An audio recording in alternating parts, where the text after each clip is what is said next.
एक बार नैमिषारण्य के निवासी ऋषियों ने संसार के कल्याणार्थ सूत जी से पूछा, हे सूत, कराल कलिकाल में लोगों के बालक किस तरह दीर्घायु होंगे, सो कहिए। सूत जी बोले, जब द्वापर युग का अंत और कलयुग का आरंभ था, उसी समय बहुत सी शोकाकुल स्त्रियों ने आपस में सलाह की कि क्या इस काल में माता के जीवित रहते पुत्र मर जाएंगे। जब वे आपस में कुछ निर्णय नहीं कर सकी, तब गौतम जी के पास पूछने के लिए गई। जब उनसे उनके पास पहुंची तो उस समय गौतम जी आनंद के साथ बैठे थे। उनके सामने जाकर उन्होंने मस्तक झुकाकर प्रणाम किया। तदंतर स्त्रियों ने पूछा, हे प्रभु, इस कलयुग में लोगों के पुत्र किस तरह जीवित रहेंगे, इसके लिए कोई व्रत या तप हो तो कृपया करके बताइए।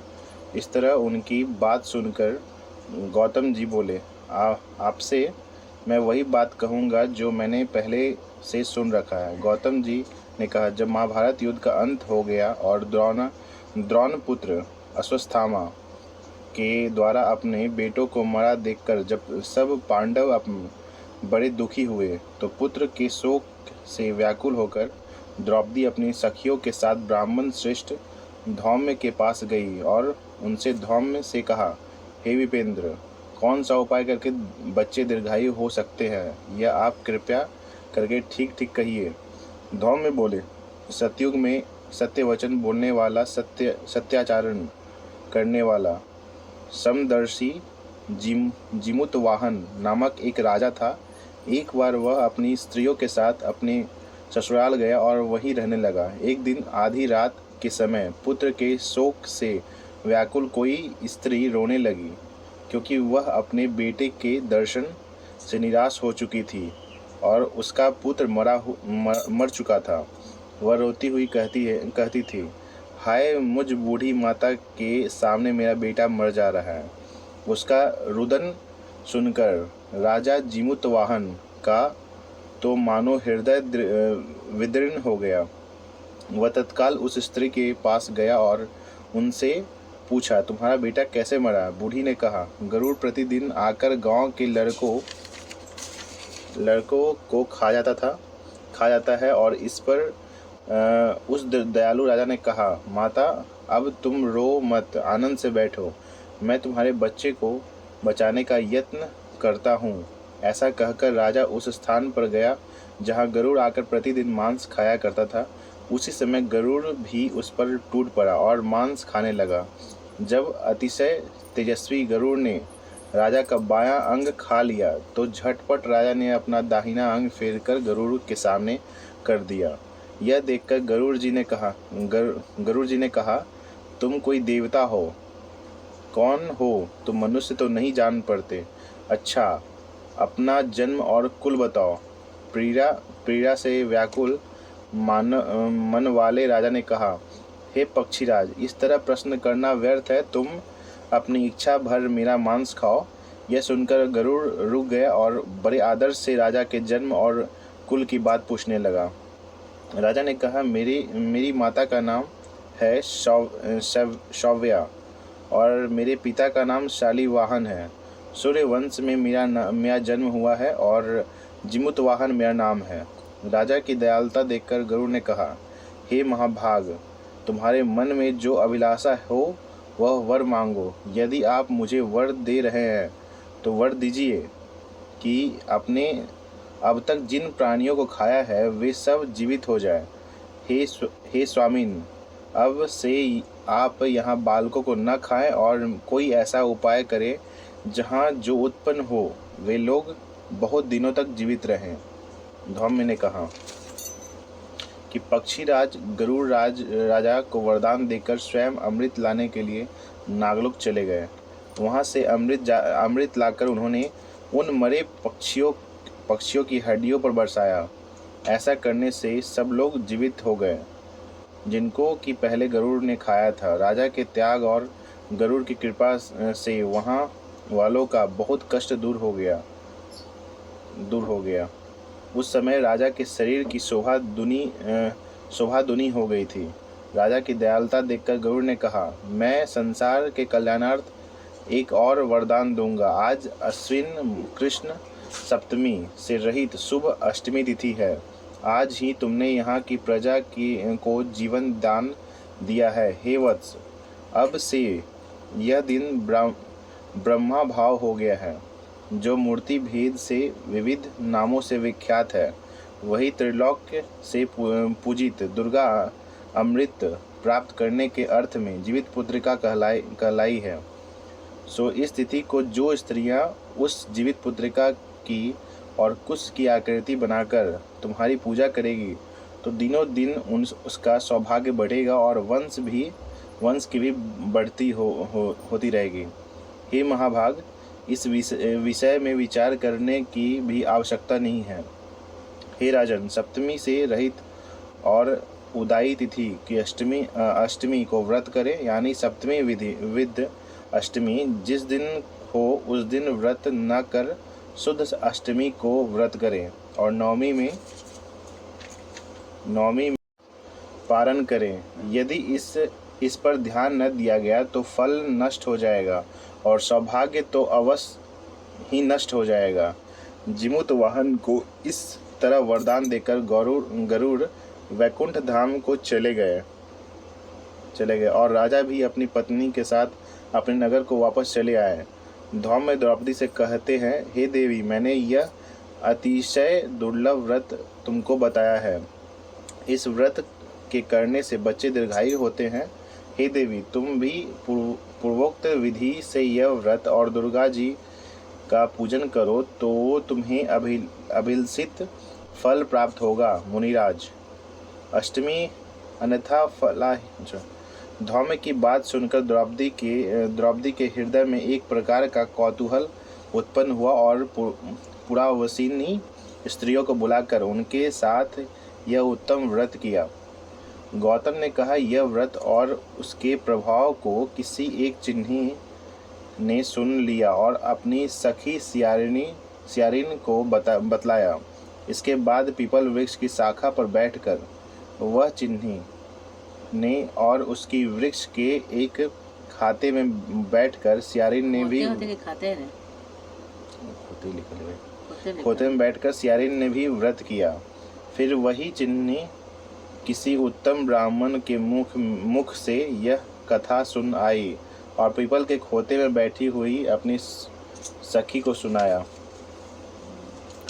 सियारिन ने आधी कथा सुनी थी कि उसे भूख लग गई और वह उसी समय शव से भरे हुए शमशान में पहुंची। वहां उसने इच्छा भर मांस का भोजन किया और चिन्नी बिना कुछ खाए पिए रह गई और सवेरा हो गया। सवेरे वह गौशाले में गई और वहां गौ का दूध पिया। इस तरह नवमी को उसने पारण किया। कुछ दिनों बाद वे दोनों मर गई और अयोध्या में किसी धनी व्यापारी घर जन्म जनी। संयोग से उन दोनों का जन्म एक ही घर में हुआ, जिसमें सियारिन ज्येष्ठ हुई और चिन्नी छोटी। वे दोनों सभी शुभ लक्षणों से युक्त थी, इसलिए बड़ी लड़की काशीराज की और छोटी उनके मंत्री के साथ ग्रामपत्य अग्नि के सामने विधि पूर्वक ब्याही गई। पूर्व जन्म के कर्मफल से वह मृग नयनी रानी हुई। जिस किसी भी संतान को उत्पन्न करती वह मर जाती थी और पूर्व जन्म की बातों को स्मरण करने वाले मंत्री की पत्नी ने अष्ट वसुओं के सदृश तेजस्वी 8 बेटे उत्पन्न किए और सभी जीवित रह गए। अपनी बहन के पुत्रों को जीवित देखकर ईर्ष्यावश राजपत्नी ने अपने स्वामी से कहा कि यदि तुम मुझे जीवित रखना चाहते हो तो इस मंत्री के भी पुत्रों को उसी जगह भेज दो जहाँ कि मेरे बेटे गए हैं, अर्थात इन्हें मार डालो। यह सुनकर राजा ने उस मंत्री के पुत्रों को मारने के लिए कई प्रकार के उद्योग किए पर मंत्री पत्नी ने जीवित पुत्रिका के पूर्ण बल से बचा लिया। एक दिन राजा ने अपने आदमियों से उन पुत्रों का सिर कटवाकर पिटारी में रखवाया और वह पिटारी उनकी माता के पास भेज दिया, किंतु वे 8 सिर वैसी कीमती जवाहरात से हो गए और भले चंगे हो 8 लड़के अपनी माता के पास वापस चले गए। उनको जीवित देखकर राजपत्नी को बड़ा विषम्य हुआ। अंत में वह मंत्री पत्नी के पास आई। उसने पूछा, बहन, तुमने कौन सा ऐसा पुण्य किया जिसमें बार बार मारे जाने पर भी तुम्हारे बेटे नहीं मरते? इस पर मंत्री की पत्नी ने कहा, पूर्व जन्म में मैं चिन्ही थी और तुम सियारिन। हमने और तुमने साथ साथ जीवित पुत्रिका का व्रत किया था। तुमने व्रत के नियमों का भली भांति पालन नहीं किया और मैंने किया। इस दोष से है बहन, तुम्हारे बेटे नहीं जीते हैं। और राजरानी, अब भी तुम उस जीवित पुत्रिका व्रत को करो तो तुम्हारे बेटे दीर्घायु होंगे। मैं तुमसे सच सच कह रही हूँ। उसके कथानुसार रानी ने व्रत किया, तभी से उसके कई बेटे सुंदर और दीर्घायु होकर बड़े बड़े राजा हुए। सूत जी कहते हैं कि सब प्रकार का आनंद देने वाला मैंने यह दिव्य व्रत बतलाया। स्त्रियां चिरंजीवी संतान चाहती हो तो वे विधि पूर्वक यह व्रत करें।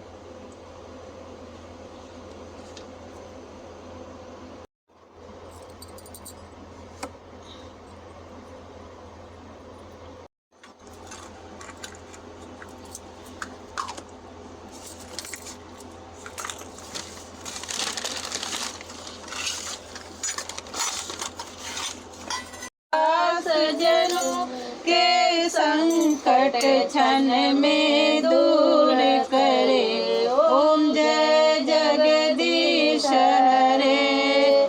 जो ध्यावे फल पावे, दुख बिन से मन का सुख, दुख बिन से मन का सुख। संपत्ति घर आवे, कष्ट मिटे तन का।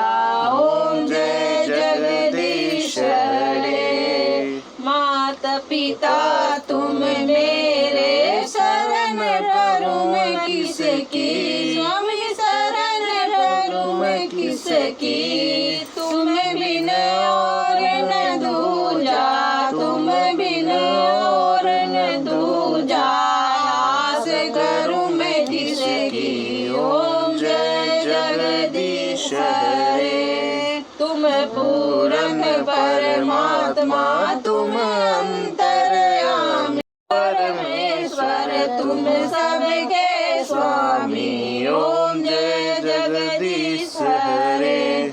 तुम करुणा के सागर, तुम पालन करता स्वामी, तुम पालन करता।